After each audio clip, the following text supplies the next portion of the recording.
વિદ્યુત કામદાર સંઘે યુવરાજસિંહનો ઉગ્ર વિરોધ કર્યો છે। તાજેતરમાં યુવરાજસિંહે જેટકો કંપનીમાં ભરતી પ્રક્રિયાને લઈને આક્ષેપ કર્યા હતા। ભરતી પ્રક્રિયામાં ગેરરીતિને લઈને આરોપ કર્યા હતા। ત્યારે આ આક્ષેપો સામે વિદ્યુત કામદાર સંઘના પ્રતિનિધિ મંડળે કલેક્ટરને આવેદનપત્ર પાઠવી વિરોધ કર્યો। આક્ષેપો માત્ર સંગઠનની છબી ખરાબ કરવા અને બ્લેકમેલિંગનો પ્રયાસ કરવા માટે કરવામાં આવી રહ્યા હોવાની રજૂઆત કરી। સંઘના પ્રતિનિધિઓએ સ્પષ્ટ કર્યું કે તેઓ ભરતી પ્રક્રિયા પારદર્શક રીતે થવાની પૂરી ખાતરી રાખે છે અને આક્ષેપોમાં કોઈ વાસ્તવિકતા નથી।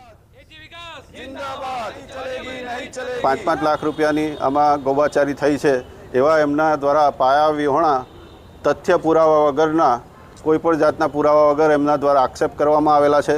અમારું યુનિયન આખા ગુજરાતમાં ઉર્જા વિભાગમાં 50,000 કર્મચારીમાંથી 35,000 કર્મચારીઓની સભ્ય સંખ્યા ધરાવતું સૌથી મોટું એક જ કંપનીનું ટ્રેડ યુનિયન છે। આ યુનિયન પર આ રીતે આક્ષેપ કરાવ્યા અને લાંછન લગાડ્યું છે। ઉત્તરકાશી ધારાલી દુર્ઘટનામાં ગુજરાતીઓએ જોઈ તબાહીનો મંજર। પોતાની આંખ સામે ભૂસ્ખલનનો નજારો જોયો। દુર્ઘટનાને પગલે ફસાયા ગુજરાતી પ્રવાસીઓ। દુર્ઘટનાના ચોથા દિવસે સતત બચાવ કાર્ય ચાલુ છે। ગંગોત્રીમાં મોટી સંખ્યામાં ગુજરાતી મુસાફરો પણ ફસાયા હતા, જેમાંથી ગુજરાતના ઘણા મુસાફરોને બચાવી લેવામાં આવ્યા। ગુજરાતના મુસાફરો સાથે ખાસ વાતચીત કરવામાં આવી। મારી આંખથી જ જોયું કે કેવી રીતની શું ઘટના ઘટતી હતી, મેં જોયું। પછી મેં એવું વિચાર્યું કે હવે અહીંયા આગળ જવાનો કોઈ રસ્તો નથી, એટલે આપણે બધા પેસેન્જરને સેફ ગંગોત્રી પહોંચાડી દઈએ। તો ગંગોત્રીની અંદર અમે ગયા એટલે ત્યાંના પોલીસ પ્રશાસન અને મંદિર તરફથી અમને ફૂલ સારો સપોર્ટ મળ્યો। મંદિરવાળાએ કીધું, આવીને કહી ગયા કે તમારે લોકોએ હોટલની અંદર રોકાવાનું છે, કોઈ પ્રકારનું ભાડું દેવાનું નથી, જમવાનું તમારા માટે બધી વ્યવસ્થા છે। ગવર્મેન્ટ તરફથી એ લોકોને એરલિફ્ટ કરાવ્યું। એરલિફ્ટમાં ઓલરેડી અમારે 50-52 જણા આવી ગયા છે અત્યાર સુધી। યુટિલિટી વેન હતી જે અત્યારે ઝાલા ગામમાં ફસાણા છે, એમાં લગભગ 9 થી 10 જણા અમારા કિચન સ્ટાફ છે, જેમાં રસોઈયા ને એ બધા છે। તો એ રોડના કનેક્ટિવિટી ન હોવાના કારણે એ લોકો નીકળી નથી શકતા અને ફોનના કનેક્ટિવિટી નથી એટલે વાત નથી થતી, પણ એ લોકો સેફ છે। દેવગઢ બારિયાના નાનીજરી અને કાલિયાકોટા ગામના લોકોએ પ્રાંત અધિકારીને આપ્યું આવેદન। નાનીજરી અને કાલિયાકોટા રામા રોડ પરથી ભરેલા વાહનો પર સંપૂર્ણ પ્રતિબંધ લગાવવામાં આવે। રામા રોડ, કાલિયાકોટા અને નાનાજરી ગામમાં ઓવરલોડ ટ્રકોનું અતિ વ્યસ્ત અવરજવર હોવાની વાત કરી। રાત્રે ઘેરા અંધારામાં ચાલતા ટ્રકોથી અકસ્માતનો ભય સતાવી રહ્યો છે। ટ્રક ચાલકો અને રેતી માફિયા તરફથી ધમકીઓ અને ખોટા કેસમાં ફરિયાદીને ફસાવવાની વાત કરવામાં આવી છે। ગામ લોકો દ્વારા અનેકવાર ફરિયાદ છતાં તંત્ર નિષ્ક્રિય છે।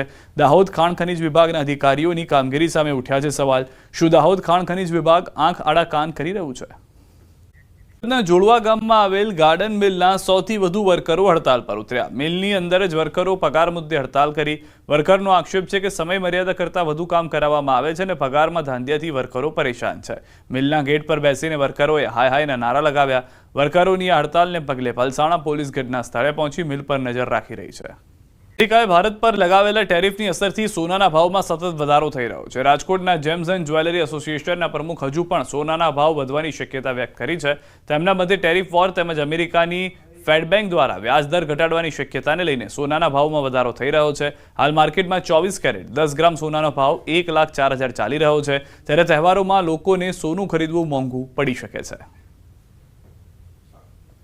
જે અમેરિકા દ્વારા ભારત પર ટેરિફ વધારવાની જે જાહેરાત કરવામાં આવી છે ત્યારથી આપણે જોઈએ તો સોનામાં ખાસો એવો ઉછાળો આવ્યો છે અને આજરોજ સોનાના ભાવ 24 કેરેટના ભાવ 1,46,60 આસપાસ નવો હાઈ ઓલ ટાઈમ હાઈ બનાવી ચૂકેલ છે। આ ટેરિફની અસર અને આવતા દિવસોમાં આવતા મહિનાઓમાં જે ફેડરલ દ્વારા વ્યાજદર ઘટાડવાની જે શક્યતા જોવાઈ રહી છે તેમની આ અસર સીધી સોના ઉપર જોવા મળી રહી છે।